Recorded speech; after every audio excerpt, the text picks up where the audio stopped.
अस्सलाम वालेकुम। इस वीडियो हम देखेंगे कि रमज़ान में आप डाइट प्लान किस तरह ले सकते हैं, यानी कि रमज़ान में आप कौन कौन सी ग़िज़ाएँ ले सकते हैं जो आपकी सेहत के लिए निहायत ही मुफीद हैं। तो चलिए सुनते हैं। जैसे कि आपको मालूम है रमज़ान एक बरकत महीना है। तो रमज़ान में रोज़ा सुबह सादिक से गुरूब आफ्ताब तक होता है और गुरूब आफ्ताब के वक्त रोज़ा अफ्तार किया जाता है। इस वक्त घर के तमाम अफराद एक जगह जमा होते हैं और रोज़ा अफ्तार करते हैं। रोज़ा रखने से थोड़ी कमज़ोरी तो महसूस होती है, लेकिन इसका ये मतलब नहीं होता कि इससे वज़न कम हो रहा है। यहाँ हम आपको रमज़ान में सेहतमंद ग़िज़ा लेने और चटपटी और मुज़र सेहत चीज़ों से परहेज़ के कुछ तरीके बताने चले हैं। तो सबसे पहले देखते हैं जी खजूर। जी हाँ, खजूर से रोज़ा अफ्तार करें।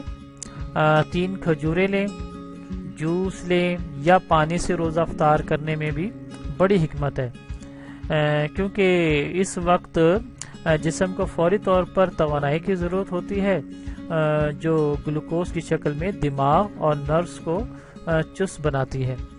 खजूर ग्लूकोज की कम मिकदार दोबारा बहाल करती है, जबकि पानी हो गया या जूस हो गया ये जिस्म में होने वाली पानी की कमी को दूर करने के साथ साथ मादनियात को पूरा करती है। इसी तरह जब पेट में बहुत सबसे पहले खजूर जाती है तो इसको तवानाई की ज़रूरत पूरा करती है। खजूर निज़ाम हज़म को चलाने में बहुत मददगार है, जबकि पानी रूहानी और जिस्मानी ताजगी फराहम करता है। ये प्यास को बुझाकर मैदे को सुकून बख्शता है और इसलिए खजूर को लाजमी अपनी डाइट प्लान का हिस्सा बनाएं। अच्छा जी, अब देखते हैं अच्छी ग़िज़ा खाएं। अच्छी ग़िज़ा में कौन कौन सी चीज़ें शामिल हैं देखते हैं। रमज़ान में ग़िज़ा का इंतखाब करते हुए ये बात हरगिज़ ना भूलें कि सहरी और अफ्तार का ये खाना आपके दिन भर के रोज़े को तक़वियत देगा। इसलिए डाइट प्लान में सही ग़िज़ा का लेना अहम चीज़ है, क्योंकि अफ्तार के वक्त ही खोई हुई तवानाई बहाल होती है। इसलिए इस वक्त ऐसी ग़िज़ा का इंतखाब किया जाए जो हमारी तमाम जिस्मानी ज़रूरत को पूरा करे। चलिए हम देखते हैं कि यहाँ जिनसे आप अच्छी ग़िज़ा ले सकते हैं हम उसका तज़किरा करते हैं। तो सबसे पहले हम ग्रुपों में शामिल करते हैं इन ग़िज़ाओं को। तो सबसे पहले ग्रुप में हम शामिल करते हैं गोश्त को और फलियों को। तो गोश्त यानी कि डाइट प्लान में गोश्त के ग्रुप में आप शामिल कर सकते हैं मुर्गी को, बकरी को, मछली का गोश्त इस्तेमाल कर सकते हैं। इनमें से एक लें या 2 चीज़ें ले सकते हैं। अच्छा, फलियों में आप मटर, चने, दाल, फलियां वगैरह कोई एक चीज़ ली जा सकती है। ये तमाम चीज़ें प्रोटीन, मादनियात, विटामिन और हाज़म फाइबर से भरपूर होती हैं।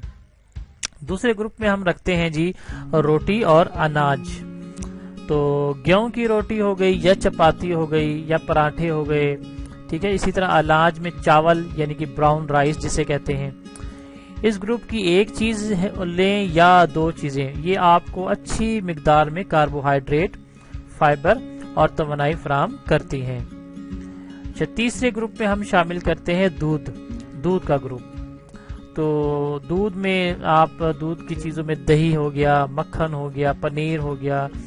पनीर में से 1 या 2 चीज़ें कैल्शियम के साथ प्रोटीन भी फराहम करते हैं, जो जिस्म और हड्डियों की ताकत को बरकरार रखने में मदद देते हैं।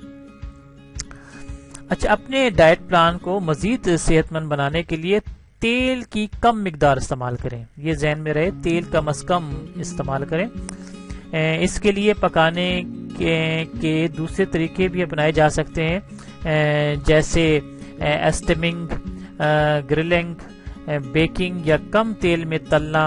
ऐसे तेल का इंतखाब करें जिसमें फैटनेस कम हो, जैसे कनोला ऑयल हो गया, सोयाबीन ऑयल वगैरह। इस किस्म के तेल आप इस्तेमाल कर सकते हैं जिसमें आप अपनी चीज़ों को तल सकते हैं।